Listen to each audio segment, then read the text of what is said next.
had widows implanted all over the world. Previously on Black Widow... Wait...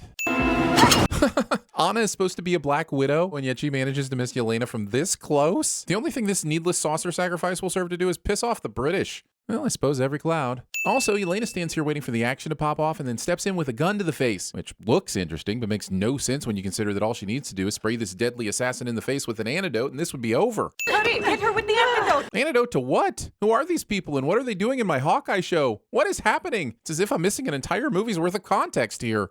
Look what you did to my rug. Title of my sex tape? $20,000 down the drain, thanks. So we're just throwing out rugs rather than having them professionally cleaned now? You can be rich, but don't be wasteful. Wait, this is your house? How can you afford all of this?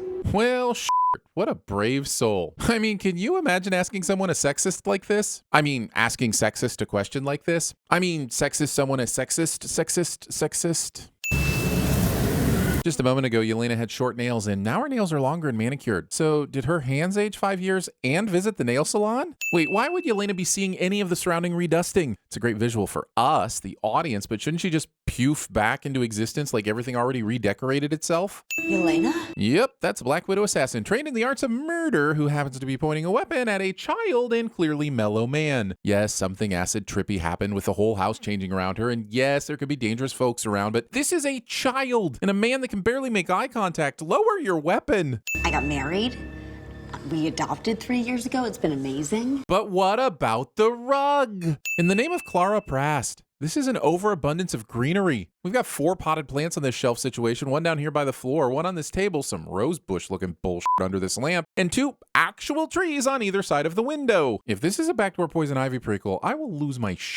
Other bucket. Now you decide to do the credits and previously ons, which makes the flow of this episode so far a flashback referencing the film you're presuming I've seen, a jump to the present day to make last episode's reveal make sense, then into opening credits, then back to last week's episode again to set me up for the 3 minutes that are left of this episode. Awesome. And why are you wearing your archery suit? I want to believe that these pockets are here for a reason, you know, for keys or a smartphone. Can we just see a massive rectangle phone thingy in a pocket to justify this pocket, please? Or maybe the outline of car keys? Look at me. You're the only thing that matters to me. Blip. Why are people putting the sticky part of the Band-Aid on the wound? Some people question whether or not Kate's mom is a bad guy in disguise. I vote she's evil, with my chief and foremost bit of evidence being the way she applied the Band-Aid to her daughter's forehead. Kate Bishop. Hi. Florence Pugh f***ing rules. Are you really not hungry? That fight was so long. I really would recommend eating something now because this tete-a-tete's on for all the quippy amounts of all of the forever until the end of some time. You have 1 fork? I'm one person. That is not a valid reason for only owning 1 fork. Does Kate really want to spend her life cleaning the same fork over and over again immediately after every use? And by that logic, why does she have 4 bowls and at least 3 glasses here? Time travel, aliens, and wizards I can just about buy, but this is some real bullshit. Hey, Grills, it's Clint. Can I come up? So he won't put Kate in danger, but he will put Grills in danger. Noted. I love American Christmases. The tree, the presents, the superpowered reindeer, Rudolph. I was ready to sin the fact that Rudolph isn't American, but turns out he originated on the pages of a coloring book created for a Chicago-based retailer in the 1930s. So here's a sin for Illinois instead? Are you in New York to talk to Clint? I'm here to kill him. I mean, is this a shock to Kate after the rooftop fight where Yelena was, you know, trying to kill him? Okay, wow. That was very Russian. That's racist. He's still an Avenger. Okay, now I'm lost. I thought we were talking about Hawkeye. It will not be difficult for me to complete this assignment. Wait a minute, somebody hired you to kill him? Is it a bird? Is it a plane? No, it's Super Kate, making yet another unwarranted building-sized deductive leap into the truth with her plot-powered snow boots. Yelena describing her mission to kill Hawkeye as an assignment does not necessarily mean that she has an employer. For all Kate knows, Yelena has assigned this mission to herself, which would make sense given its revengey nature. Why does an employer have to be involved at all unless you've read the script? So we're just not using doors anymore? Hawkeye isn't staying in a hotel for Christmas. Man, take my couch. And a couch is better than an entire hotel room to yourself. How exactly? Especially if you lay on the couch like this. Spines are not replaceable, damn it. Just because the dog's name is Pizza Dog doesn't mean he should only ever be fed pizza. I mean, one of the TVSins writers has a dog named after a candy bar, and you don't see her shoving Twix bars down the poor animal's throat. anymore.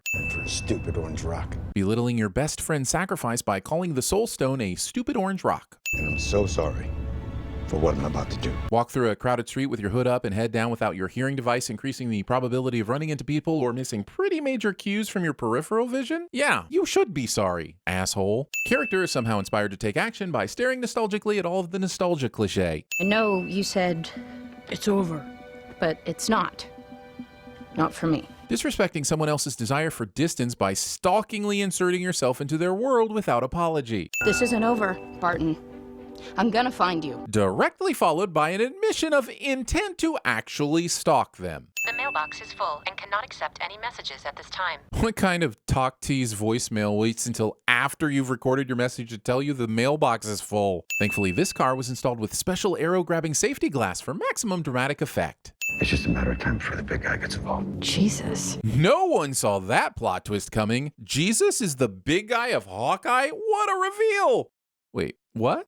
Listen, my confusion about this whole thing could have been easily avoided if people would stop playing the pronoun game. Listen, you didn't call looking for permission, and you don't need it from me, so I trust your judgment. One of my favorite things about this show is Laura and Clint's relationship. Instead of being a disappointed background character that bogs down the story, Laura understands the value of what he's doing, trusts him to make the right calls, and supports him where she can. Not every relationship has to be about conflict, people. Okay. Let's talk. Yes, let's talk about why Hawkeye decided it was necessary to announce his presence by unsheathing his sizable sword instead of just immediately knocking Kazi out. So the baseball bat guy is taken out toward the left of the screen, and then background tracksuit guy goes to the right immediately after. How did Ronin get to both men so quickly? Well, before that very interesting question has a moment to matter, Imagine Dragons lovers rapidly ripped over the hood of the car back towards the left. My point is, Ronin is one man. He's not freaking Nightcrawler. He cannot be this powerful. Wait. Is Ronin Nightcrawler? For some reason, Maya, who has so far seemed to be pretty switched on, decides to unload her entire clip before getting anything close to a clear shot on target, which gives Ronin ample opportunity to approach her head on. Sure, this leads to a much needed exposition dump, but couldn't we have arrived in the same place without making her look as ineffectual as these guys? Okay, this is a classic example of something that looks badass, but what the hell was it actually supposed to do? Why did he even bother deflecting it? This wouldn't have even slowed down Hawkeye. I bet you're wondering how I found you. Nope. I'm wondering how Clint got out of his Ronin costume, where he stashed it, and how you managed to catch up at the perfect moment. Who's that with my mom? I guess we're totally fine sharing sensitive information while Grills is in the room now. Yep, totally cool with it. Well, that's the guy I've been worried about this whole time. Kingpin. As this infuriating pronoun game is concluded, even the deep dark depths of my dungeon of Sinequity couldn't block the elated screams of the internet people permeating my person, which can only mean that it is supposed to be somebody important that I should already be aware of. Fine, tell me what movie to watch and I'll get caught up before the finale. 3 seasons of another TV show that isn't on Disney Plus, that may or may not be partly or wholly canon? Son of a and was into to the you.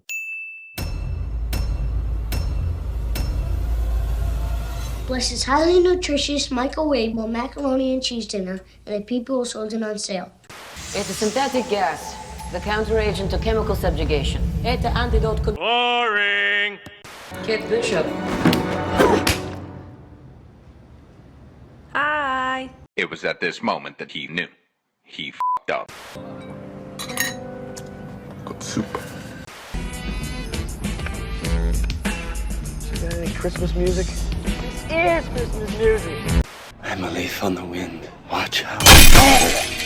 As I was going to St. Ives, I met a man with 7 wives. Every wife had 7 sacks. Every sack has 7 cats. Every cat has 7 kittens. Kittens, cats, sacks, and wives. How many were going to St. Ives?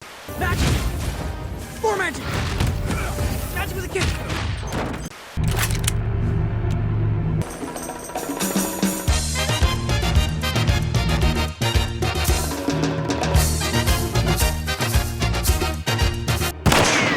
You have failed this city. Well, that's the guy I've been worried about this whole time. Kingpin. Whoa, whoa.